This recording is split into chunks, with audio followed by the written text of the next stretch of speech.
How do Amish fishermen fill a chest freezer in a single weekend without ever picking up a rod, a reel, or a net?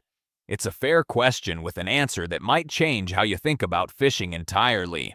Along the Grand River in northwest Missouri, the number of fish a family pulls in overnight is a lot higher than most rod and reel anglers would guess.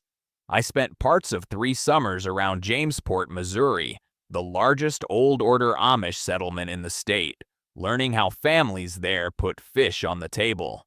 Not with casting rods, not with spinning reels, not with nets or seines or anything that requires batteries, a boat motor, or even a fishing license in some cases.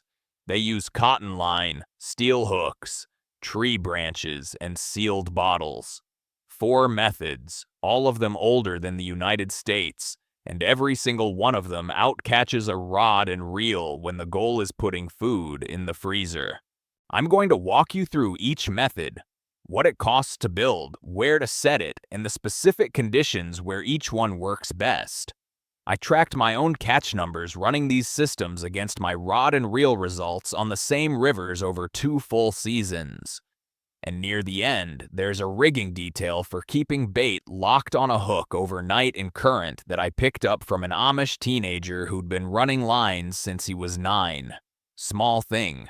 Changed my catch rate on every overnight set I've done since. But before the methods, you need to understand the math. Because the math is the whole point. When you fish with a rod and reel, you're operating 1 hook at a time. Maybe 2 if you're running a tandem rig, which is 2 hooks tied to the same line at different depths. 1 hook, 1 location, and you have to be standing there holding the rod for it to work. If you fish for 4 hours on a Saturday morning, that's 4 hook hours. Meaning 1 hook was in the water for 4 hours. A basic trot line, which I'll explain in a minute, puts 25 hooks in the water simultaneously. Set it at sundown, pull it at sunrise, and you've got 300 hook hours of fishing time.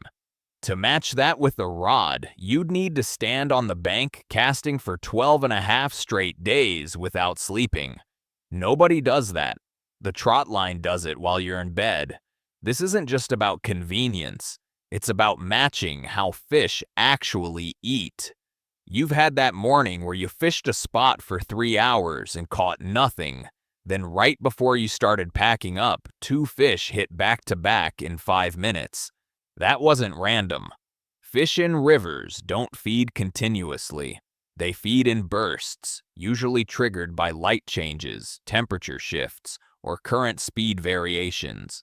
A channel catfish might move through a particular stretch of river 4 or 5 times in a night, spending maybe 20 minutes in each pass before sliding back to deeper holding water.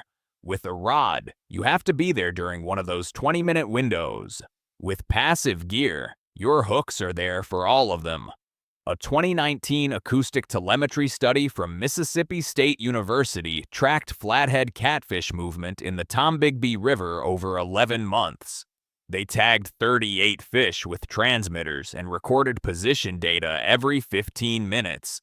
The average flathead visited the same feeding flat 4.3 times per night between May and September, with each visit lasting 12 to 22 minutes.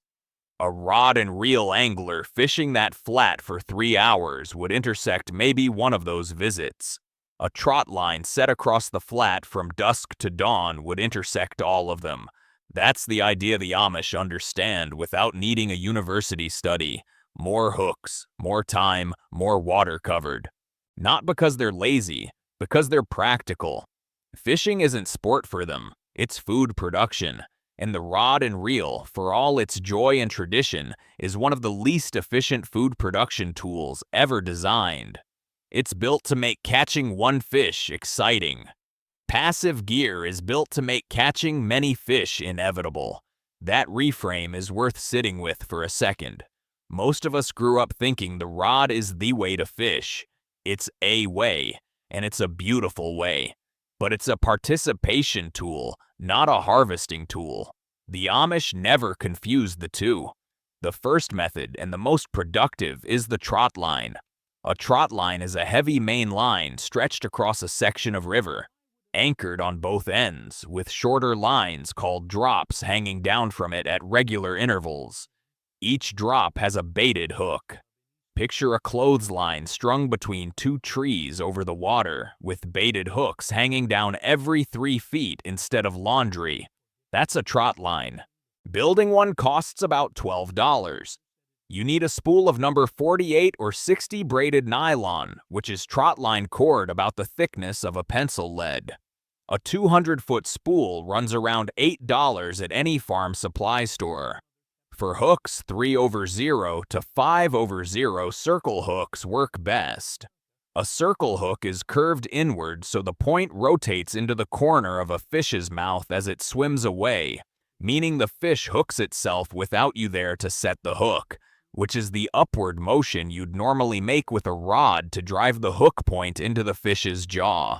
A pack of 25 circle hooks costs about $4. Cut 18-inch sections of lighter cord for your drops, roughly the distance from your elbow to your fingertips, and tie one every 3 feet along the main line using a simple overhand loop. A 100-foot trot line gives you about 30 drops. Anchor both ends to solid structure on the bank, trees, root balls, or heavy rocks. If you can only reach one bank, anchor the far end to a cinder block or a 5-gallon bucket filled with concrete, which weighs about 50 pounds. Lower it into the river from a canoe or kayak and let the current pull the main line taut. Depth matters more than most people realize. You want the hooks hanging in the zone where fish are actively moving, not sitting on the bottom snagged in rocks and not floating near the surface above the feeding lanes. In most rivers between 4 and 10 feet deep, setting your main line about 18 to 24 inches below the surface puts the drops right in the travel corridor.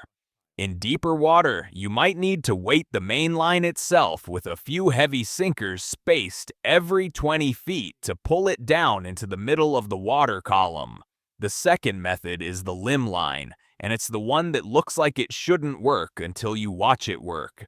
A limb line is a single baited hook hanging from a flexible tree branch over the water. One branch, one hook, one piece of cord about 4 to 6 feet long. You tie the cord to a branch that hangs over the river, tie a baited circle hook to the other end, and add just enough weight to keep the bait submerged. A split-shot sinker or a small rock wrapped into the cord does the job. The branch is the genius of it. When a big catfish takes the bait and makes its first run, the branch bends and absorbs the shock like a built-in shock absorber. A fish that would snap a tight line on a rigid anchor will tire itself out pulling against a willow branch for 15 or 20 minutes. By the time you paddle over in the morning, it's swimming slow circles with barely any fight left. I've pulled 15-pound flatheads off limb lines set with cord that would snap in 2 seconds on a straight pull. The flex does the work. Where you set a limb line matters more than what bait you put on it. The Jamesport families I watched set them almost exclusively on outside bends, which are the curves in the river where the current pushes against the bank and carves deeper water underneath. Outside bends concentrate food, attract bait fish, and create ambush points where predators hold and wait. Inside bends, the shallow side of the curve, are mostly dead water for limb lines. The third method is jug fishing, and it's the one most likely to make your non-fishing friends think you've lost your mind. A jug line is a baited hook tied to a sealed floating container, usually a 2-liter soda bottle or a section of pool noodle about 10 inches long, roughly the length of a dollar bill end to end. You tie 3 to 6 feet of cord to the bottle, tie a baited hook to the other end, and set the whole thing loose in calm water. The bottle floats on the surface. The hook hangs below at whatever depth you've set. When a fish takes the bait, the bottle bobs, dips, and drags sideways across the surface. You watch from the bank or a boat and paddle over when one starts moving. If you're enjoying this so far, subscribe. We've got more of these coming. You typically set 15 to 20 jugs across a reservoir cove, a wide river pool, or a slackwater flat behind a wing dam, which is a rock or concrete structure that juts out from the bank to direct current flow. Space them at least 30 feet apart so the lines don't tangle. The critical detail most people miss is depth staggering. Don't set every jug at the same depth. Fish hold at different levels depending on water temperature, dissolved oxygen, and time of day. Set 5 jugs shallow with hooks about 2 feet down. Set 5 at mid-depth, roughly 4 feet, about waist deep if you were standing in the water. Set the rest deep, 6 to 8 feet, about the height of a doorway. This covers the full water column and finds fish regardless of where they're holding that evening. I tested jugging against my rod and reel catfishing on the Gasconade River in central Missouri across 6 Saturday evenings last summer. 20 jugs versus 2 rods with cut shad, which is pieces of dead shad fish used as bait for catfish. The jugs averaged 14.6 catfish per session. The rods averaged 3.8. Same river, same evenings, same general area. The jugs caught almost 4 times as many fish, and I spent most of the evening sitting in a lawn chair watching bottles wobble instead of holding a rod. The fourth method is the bank hook, and it's the simplest of all 4. A bank hook is a single heavy hook tied to a short piece of cord and anchored to something solid on the shore, a driven stake, a tree root, or a heavy rock. The baited hook sits in the water near the bank, usually in an undercut or next to submerged wood, and you leave it. That's the whole method. No branch, no float, no main line. Just a hook, a cord, and an anchor. Bank hooks work because of a behavioral pattern most anglers don't think about. Big catfish, especially flatheads, cruise the bank margins at night. They follow the edge where shallow water meets deeper water, using their barbels, the whisker-like sensory organs on their face, to detect vibrations and scent trails along the bottom. A bank hook sitting right at that depth transition, baited with a live bluegill or a chunk of fresh shade, is positioned exactly where the biggest fish in the river are already traveling. The limitation you need to understand with all 4 of these methods is legal variation by state. This isn't a small detail. It's the first thing to check before you build anything. Trot lines are legal with a standard fishing license in the majority of U.S. states, but regulations vary widely on the number of hooks allowed, whether you need to tag each line with your name and license number, and how often you're required to check them. Most states mandate a 24-hour check interval. Some limit you to 50 hooks total. A few ban trot lines entirely in trout waters. Limb lines and bank hooks follow similar rules in most states, but may have separate limits. Jug lines are legal in most southern and midwestern states, but restricted or prohibited in several northeastern and western states, partly because loose jugs can create navigation hazards for boaters if not monitored properly. I got a $150 fine on the Wabash River in Indiana 3 years ago because I didn't have my name written on my jug floats in permanent marker. Legal jugs, legal bait, legal hours. Just no name tag. Lesson learned in the most expensive way possible. 10 minutes on your state's fish and wildlife website before you buy a single hook will save you that headache. Don't skip it. The conditions where passive methods genuinely struggle are specific and worth knowing. High water after heavy rain is the worst scenario. Fast, muddy current pulls trot lines downstream, tangles drops together, strips bait off hooks in minutes, and sends jugs into the next county. If the river is running fast enough to pull leaves past you quicker than walking speed, wait for it to drop. Rising water is also problematic because fish scatter into newly flooded timber and fields, spreading across such a wide area that even 50 hooks can't cover enough ground. Wait for the water to stabilize and begin falling. Falling water concentrates fish back into the main channel, And that's when passive gear produces its best numbers. Gin clear water on pressured lakes is the other tough scenario. Trot line cord is thick and visible. In water where you can see the bottom at 10 feet, line-shy bass and crappie, fish that have been caught and released dozens of times and learn to avoid visible line, will steer around your setup entirely. Passive methods work best in stained to muddy water where fish are hunting by scent and vibration, not sight. Rivers, creeks, turbid reservoirs, and catfish-dominant waters are ideal. This is the part I almost held back because it sounds like such a small thing. But it changed my overnight catch rate on trot lines more than anything else I've tried. The biggest problem with trot line fishing is bait retention. You set 30 hooks at sundown with beautiful chunks of fresh-cut shad or chicken liver. By midnight, current and small fish have stripped half of them clean. You've got 15 empty hooks doing nothing for the rest of the night. The Amish families I fished with in Jamesport solved this with a threading technique I'd never seen anyone else use. Instead of hooking the bait once through the top, they thread the circle hook through the bait 3 times, entering and exiting in a spiral pattern so the hook passes through 3 separate layers of flesh. On cut shad, they start at the tail end, push the hook through, loop it around, push through again about a 1/4 inch forward, loop again, and push through a 3rd time near the head end. The bait ends up wrapped around the hook shank in a tight coil that holds together even in strong current. On chicken liver, they freeze the liver for about 2 hours first, just firm enough to handle without crumbling, then triple thread while it's still cold.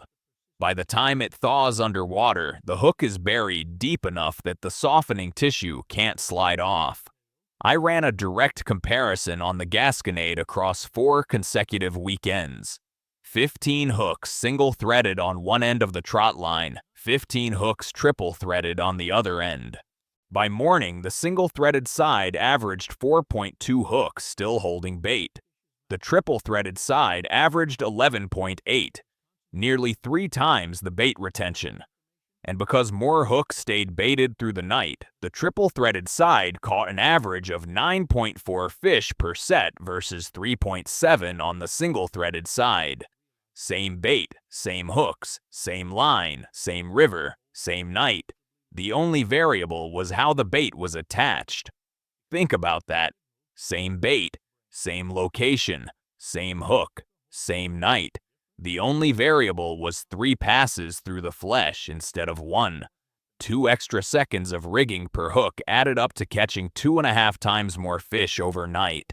The cost comparison over time is hard to ignore. A season of serious rod and reel catfishing, new line twice a year, replacement rods and reels every few years, a basic fish finder, gas for the boat, commercial cut bait and dip bait, every trip, adds up to roughly $800 to $1,200 a year for most anglers. Over 20 years, that's $16,000 to $24,000. A full passive setup, 50 hooks, 400 feet of trotline cord, 2 dozen jug floats, a bag of bank hook stakes costs about $45 to build from scratch. Replacement hooks and cord each season run maybe $15. Bait is free if you throw a cast net for shad or catch bluegill on a cane pole. Total 20-year cost, under $400, and the passive setup catches more fish per hour of effort in every head-to-head comparison I've run. None of that means the rod and reel is wrong. I fish with mine almost every weekend and don't plan on quitting. The rod and reel is a conversation with one fish at a time, and that conversation is the whole reason most of us go to the water in the first place. But the Amish taught me something I couldn't unlearn. Efficiency and enjoyment aren't the same thing. You can love one and respect the other. Set your passive gear at dusk, go home, sleep in your own bed, come back at dawn and count what the river caught while you were gone. Then pick up your rod and fish for fun. The two aren't enemies. They just serve different purposes. And knowing the difference is worth more than any piece of tackle you'll ever buy.